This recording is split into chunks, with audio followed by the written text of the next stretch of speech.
زندگی یہ نہیں ہے کسی کے لیے زندگی اسی مبارک اور باعظمت محفلوں کو خوش نصیب لوگ پایا کرتے ہیں، اور اللہ تبارک و تعالیٰ کا بے پایا کرم و احسان ہے کہ اس خالق کائنات نے اسی زمین کے اوپر 22,000 مخلوقات پیدا فرمائی۔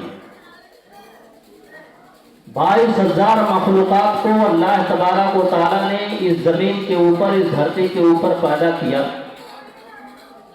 اور انہی 22,000 مخلوقات میں سے ایک ہم بھی اللہ کی مخلوق ہیں۔ ایک جانور وہ بھی اللہ کی ایک مخلوق ہے۔ جو نالی میں کیڑا آپ لوگ دیکھتے ہیں، جو نالی میں کیڑا رہتا ہے، وہ بھی اللہ کی ایک مخلوق ہے۔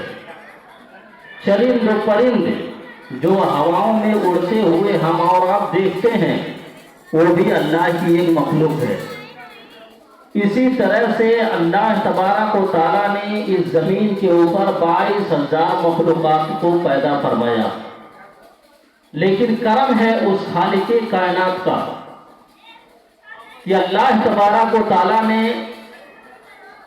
جس طریقے سے ایک نالی میں رہنے والا کیڑا اللہ کا مخلوق ہے، اسی طریقے سے انسان بھی اللہ کی مخلوق ہے۔ اگر ہمیں اللہ تبارک و تعالیٰ کیڑا بنا کر کے دنیا میں بھیج دیتا تو ہم اس کا کچھ بگاڑ سکتے تھے؟ کچھ نہیں۔ اگر وہ خالق کائنات ہمیں چرند و پرند کے شکل میں دنیا میں بھیج دیتا تو ہم اس کا کچھ بگاڑ نہیں پاتے۔ اگر وہ خالق کائنات ہمیں درخت کے شکل میں دنیا میں بھیج دیتا تو ہم اس کا کچھ بگاڑ نہ پاتے، لیکن کرم ہے اس خالق کائنات کا کہ اس خالق کائنات نے ہمیں نالی کا کیڑا بنا کر کے دنیا میں نہیں بھیجا۔ کرم ہے اس خالق کائنات کا کہ اس خالق کائنات نے ہمیں چرند و پرند بنا کر کے دنیا میں نہیں بھیجا۔ کرم ہے اس خالق کائنات کا کہ ہمیں جانور بنا کر کے دنیا میں نہیں بھیجا۔ کرم ہے اس خالق کائنات کا کہ 22,000 مخلوقات میں سے سب سے بہتر مخلوق اگر رب نے کسی کو بنایا ہے تو ہمیں اور آپ کو بنایا ہے۔ 22,000 مخلوقات میں سے اللہ تبارک و تعالیٰ نے کسی مخلوق کو درجہ عطا کیا ہے، کسی مخلوق کو فوقیت بخشی ہے، تو وہ حضور نبی کریم صلی اللہ تعالیٰ علیہ وسلم کے امتیوں کو بخشے ہے۔ اگر اللہ تبارک و تعالیٰ ہمیں 1,24,000 کم و بیش 2,24,000 انبیاء کرام جو دنیا میں تشریف لائے، کسی نبی کے زمانے میں اگر رب بھیج دیتا تب اس نبی کے امت میں رہ کر کے اپنی زندگی گزار کر کے اپنی زندگی کو پورا کر کے رب کی بارگاہ میں پہنچ جاتے، لیکن فضل ہے اس خالق کائنات کا، کرم ہے رب ذوالجلال کا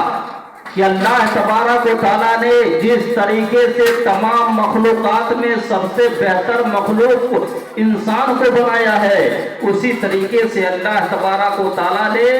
اپنے امتیوں کو ایسے نبی کی امت میں پیدا فرمایا ہے جو نبی تمام نبیوں کا سردار ہو کر کے گزرا ہے، جو نبی تمام نبیوں کا سردار ہو کر کے گزرا ہے۔ اسی نبی کے نقش قدم پر چلنے کے لیے اللہ تبارک و تعالیٰ قرآن پاک میں اعلان فرماتا ہے کہ اے میرے بندو، اگر تم دنیا کے اندر عیش کی زندگی گزارنا چاہتے ہو، اگر تم دنیا کے اندر آرام اور سکون کی زندگی گزارنا چاہتے ہو، اگر تم دنیا کے اندر آرام اور راحت کی زندگی گزارنا چاہتے ہو، تو میرے محبوب کے نقش قدم پر چلنے کی کوشش کرو۔ اگر تم میرے محبوب کے نقش قدم پر چلو گے تو تم کبھی گمراہ نہیں ہو سکتے ہو۔